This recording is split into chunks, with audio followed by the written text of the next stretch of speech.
السلام علیکم ورحمۃ اللہ وبرکاتہ۔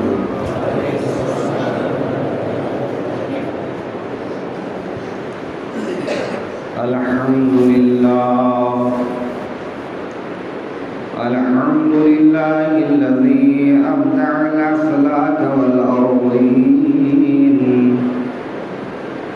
والصلاة والسلام علی سید المرسلین وعلى آله وأصحابه وأزواجه وذرياته وأهل بيته وعلماء ملته أجمعين، أما بعد، فأعوذ بالله من الشيطان الرجيم، بسم الله الرحمن الرحيم،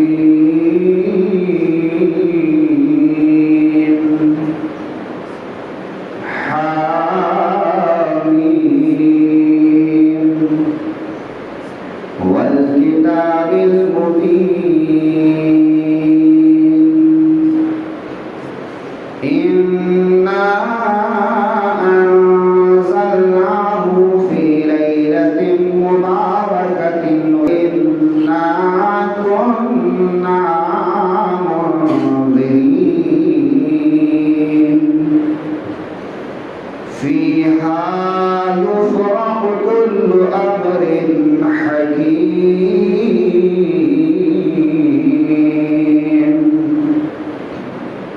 صدق الله المولانا العظيم، وصدق رسوله النبي الأمين المتين الكريم، ونحن على ذلك لمن الشاهدين والشاكرين والعاملين، والحمد لله رب العالمين۔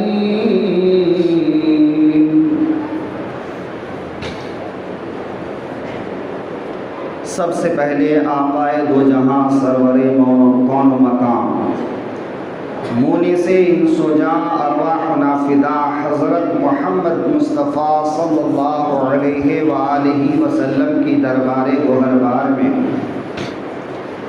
انتہائی عقیدت و محبت کے ساتھ درود پاک کا نذرانہ پیش کریں۔ اللہم صل علی سیدنا و مولانا محمد بارک وسلم، صلاۃ و سلام علیک یا رسول اللہ، صلاۃ و سلام علیک یا حبیب اللہ صلی اللہ علیہ وآلہ وسلم۔ ہم تو مائل بکرم ہے کوئی سائل ہی نہیں، ہم تو مائل بکرم ہیں کوئی سائل ہی نہیں، راستہ دکھلائیں کسے رہ روے منزل ہی نہیں۔ عزیزان محترم،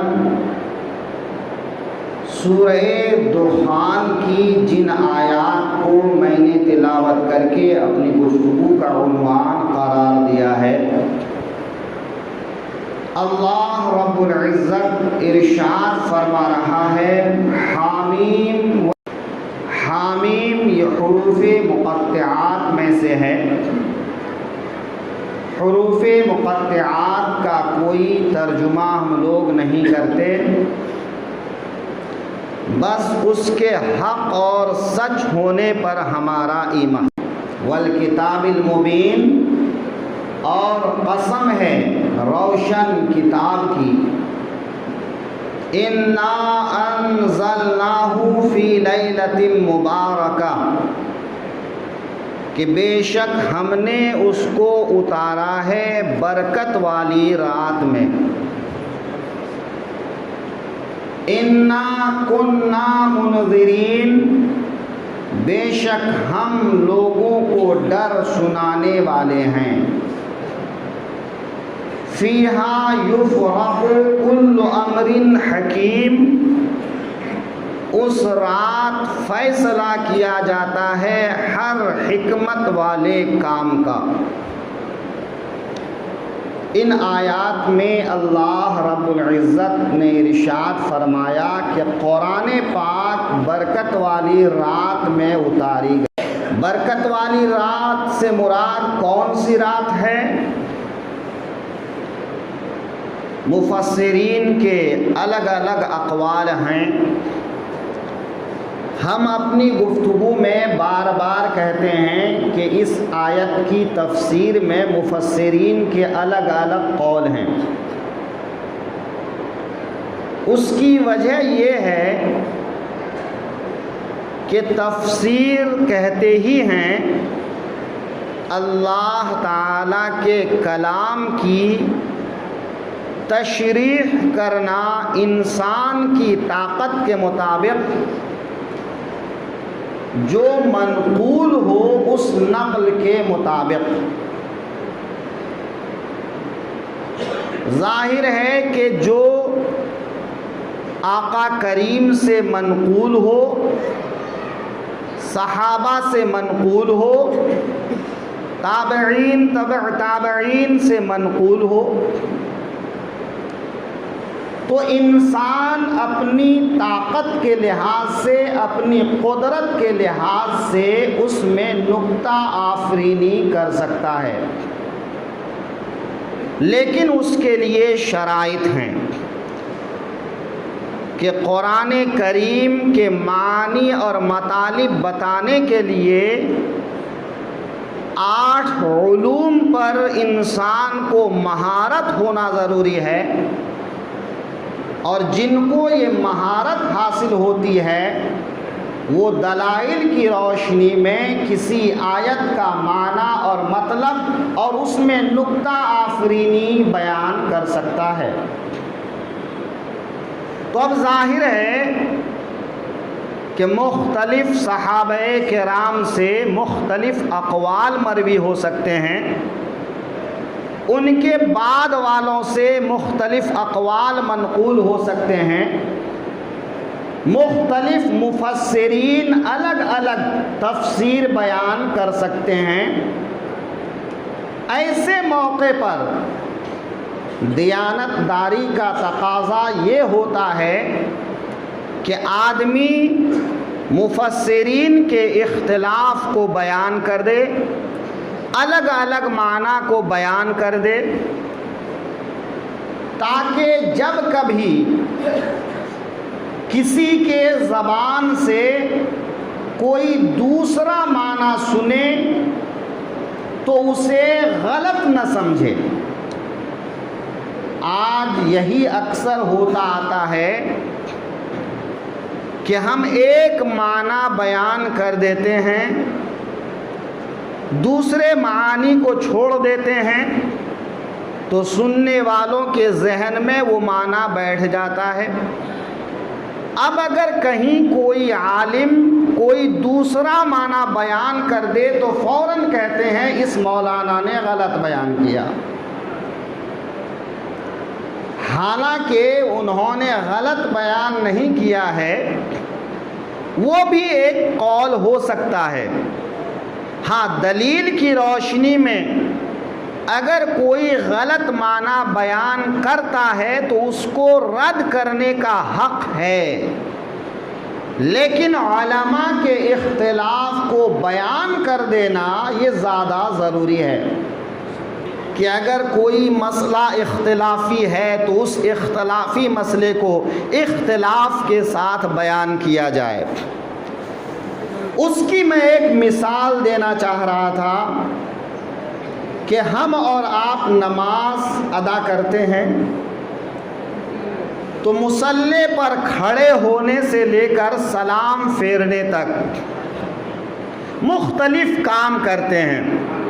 نیت باندھتے ہیں، تکبیر تحریمہ باندھتے ہیں، قرأت کرتے ہیں، رکوع کرتے ہیں، سجدہ کرتے ہیں، التحیات پڑھتے ہیں، درود شریف اور دعائے معصورہ پڑھتے ہیں، سلام پھیرتے ہیں۔ ہم عام طور پر ان چیزوں کو یعنی نماز کا طریقہ بیان کر دیتے ہیں، لیکن ان میں کئی چیز ہیں جو فرض ہیں، کئی چیز ہیں جو واجب ہیں، کئی چیز ہیں جو سنت ہیں، کئی چیز ہیں جو مستحب ہیں۔ اگر اس کی تفصیل معلوم نہ ہو اور معمولی سی بھول ہو جائے تو ہم سمجھتے ہیں ہماری نماز نہیں ہوئی، ہم کو دوبارہ نماز پڑھنا پڑے گا۔ تو ظاہر سی بات ہے کہ اگر ہم اس چیز کو واضح نہیں کریں گے کہ نماز میں فرض کیا ہے، واجب کیا ہے، سنت کیا ہے، مستحب کیا ہے، اور کس کے چھوٹنے سے نماز فاسد ہوتی ہے اور کس کے چھوٹنے سے نماز فاسد نہیں ہوتی ہے، تھوڑی سی کمی آ جاتی ہے لیکن نماز ہو جاتی ہے، تو یہ جاننا بہت ضروری ہوتا ہے۔ تو ایسے ہی بہت سے مسائل میں اختلافات اگر ہوتے ہیں تو ان اختلافات کو سمجھنے کی ضرورت ہے، تاکہ کہیں ایسا نہ ہو فلاں مولانا سے تو ایسا سنا تھا، یہ مولانا ایسا بیان کرتے ہیں لہذا غلط بیان کرتے ہیں۔ تو ایسا نہیں ہونا چاہیے۔ اس لیے میں کہتا ہوں کہ تفسیر کے سلسلے میں بھی ایک ہی آیت کی تفسیر کوئی مفسر الگ بیان کرتے ہیں اور کوئی مفسر الگ بیان کرتے ہیں۔ زیادہ تفصیل میں نہیں جا کر میں عرض کروں کہ جو آیت میں نے آپ کے سامنے پڑھا ہے، برکت والی رات میں اللہ نے قرآن اتارا، تو اس برکت والی رات سے مراد کون سی رات ہے؟ تو بعض علماء اس سے مراد شب برأت لیتے ہیں۔ شب برأت براءت کی رات، آزادی کی رات، چھٹکارے کی رات۔ کون سی رات ہے یہ؟ شعبان کے مہینے میں جو 15ویں تاریخ کی رات ہوتی ہے، اس رات کو شب برأت کہتے ہیں یا شب بارات کہتے ہیں۔ 15ویں شعبان کی رات کو بعض مفسرین نے لیلۃ مبارکہ کہا ہے کہ جس برکت والی رات کا ذکر قرآن کی اس آیت میں ہے، اس برکت والی رات سے مراد شب برات ہے، شعبان کی 15ویں تاریخ والی رات ہے۔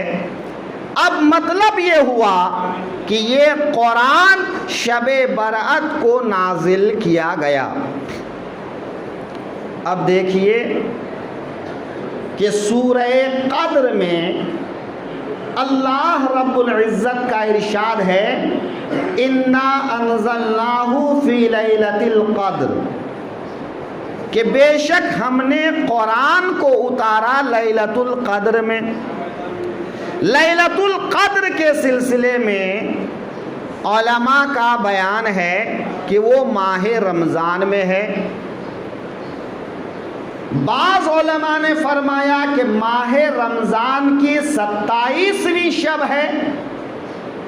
تو اب دیکھیے کہ مفسرین کی یہ دونوں قول میں کتنا فرق آ رہا ہے کہ قرآن اتارا گیا لیلۃ مبارکہ یعنی شب برات میں، قرآن اتارا گیا لیلۃ القدر یعنی شب قدر میں۔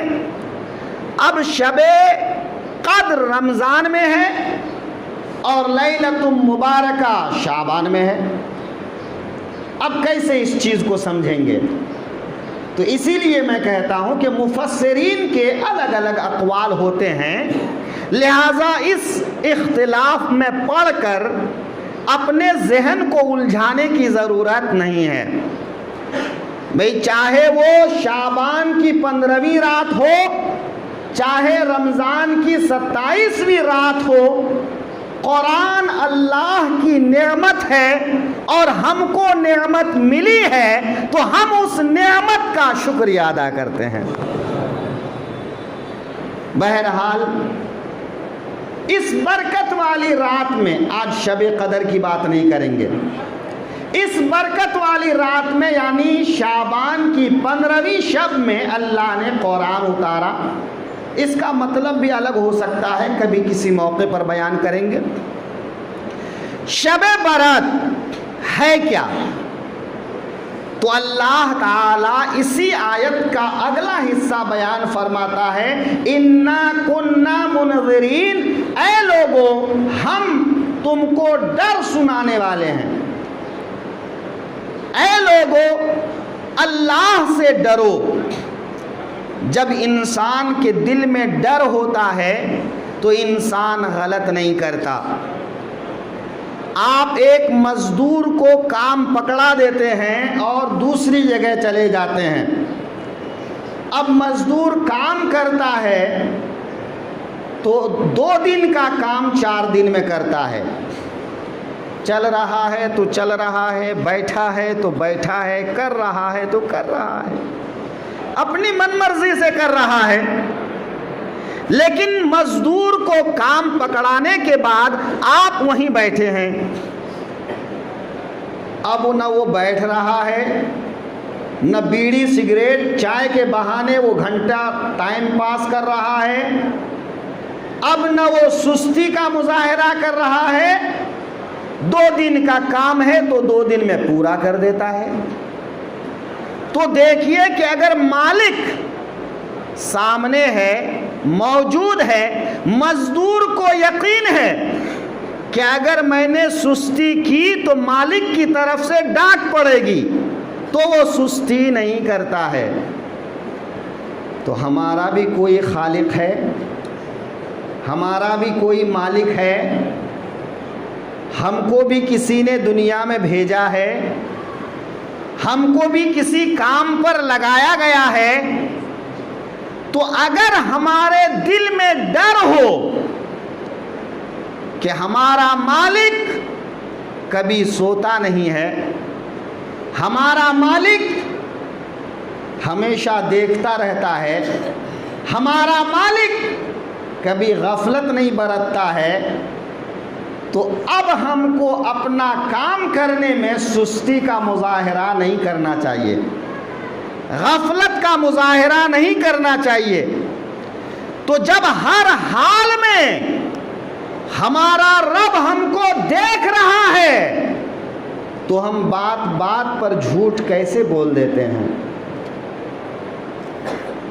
آپ ہیں گنیش نگر میں، فون آیا، کہاں ہو بھائی؟ مالونی 7 نمبر میں ہوں۔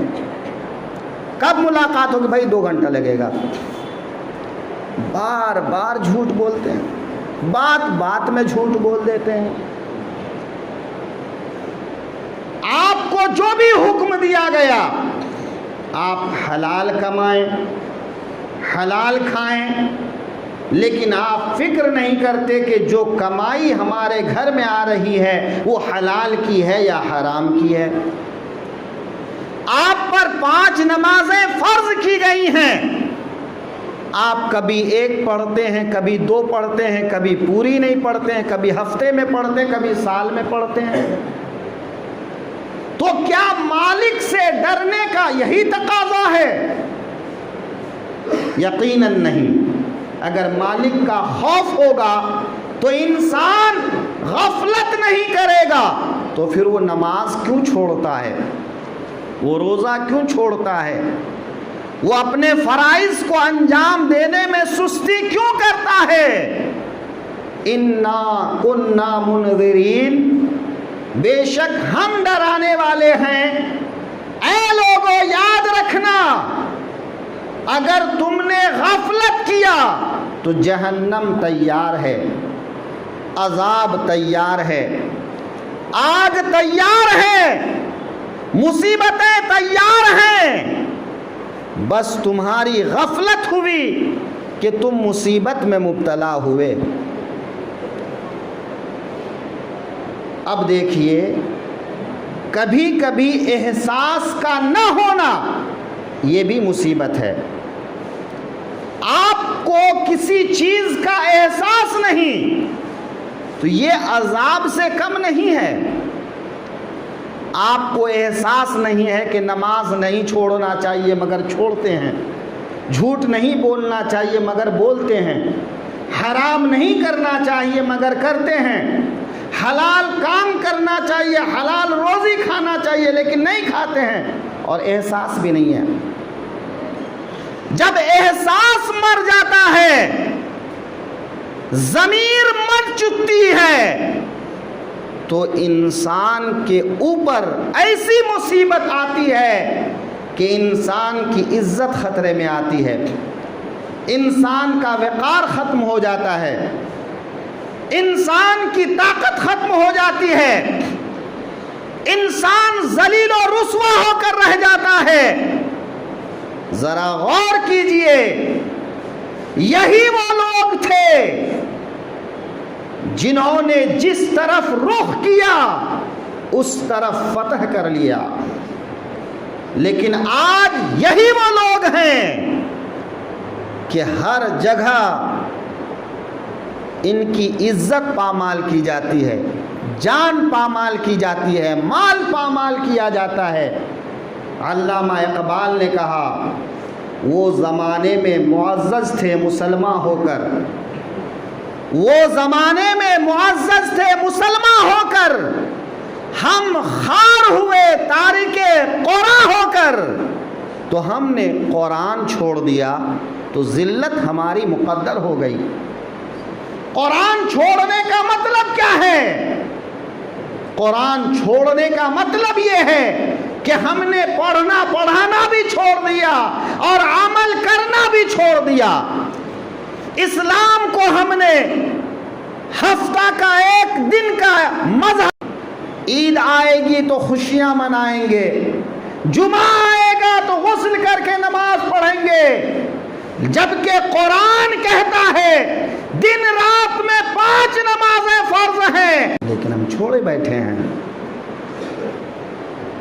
اللہ ارشاد فرما رہا ہے فیہا یفرق کل امر حکیم، اس حکمت والی رات میں، برکت والی رات میں ہر چیز کا فیصلہ ہوتا ہے، ہر چیز کا فیصلہ ہوتا ہے، یعنی ہر وہ کام جو حکمت والا ہے اس کام کا فیصلہ اسی رات میں ہوتا ہے، یعنی شب بارات میں ہوتا ہے۔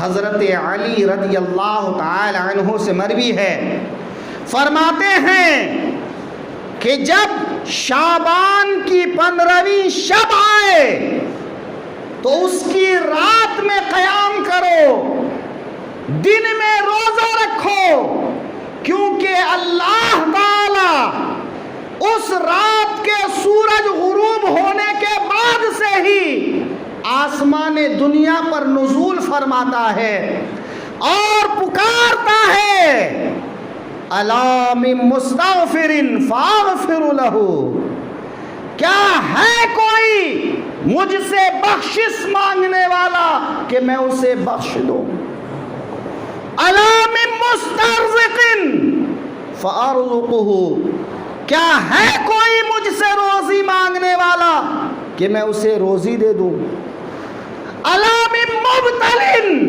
فعافیہ، کیا ہے کوئی مصیبت زدہ جو اپنی مصیبت سے چھٹکارا چاہتا ہے تو میں اسے چھٹکارا دے دوں، الا قضا و قضا و قضا و قضا، کیا ہے ایسا کوئی آدمی، ایسا کوئی آدمی، ویسا کوئی آدمی، یعنی اللہ پکارتا رہتا ہے، اللہ دعوتیں دیتا رہتا ہے، اے مانگنے والے مانگ لے، اللہ دینے کو آج خاص تجلی فرمایا ہے اور آسمان دنیا پر نزول فرمایا ہے، بس اپنا دامن تو پھیلا کے دیکھ لے، ہم تو مائل بکرم ہیں، کوئی سائل ہی نہیں، راستہ دکھلائے کسے، رہ روے منزل ہی نہیں، اپنا دامن پھیلا کے تو دیکھ لو کہ اللہ کیا دیتا ہے۔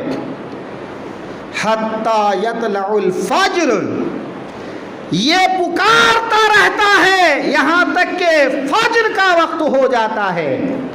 اب ذرا غور کیجئے کہ جو خداوند قدوس شب برات میں اس طرح اپنی رحمتیں لٹا رہا ہے، اس کے بندے غفلت میں مبتلا ہو جاتے، غفلت میں سو جاتے، ادھر ادھر کی بکواس میں اپنا ٹائم پاس کرتے۔ وہ رات عبادت کی رات ہے، وہ رات اللہ کو راضی کرنے کی رات ہے، وہ رات اللہ سے مانگنے کی رات ہے، وہ رات اللہ کی بارگاہ میں اپنی پیشانی جھکانے کی رات ہے۔ اے لوگو، اللہ کی بارگاہ میں جھک کے تو دیکھو، تمہیں دلوں کا سکون ملے گا، تمہیں اطمینان ملے گا، غموں سے چھٹکارا ملے گا۔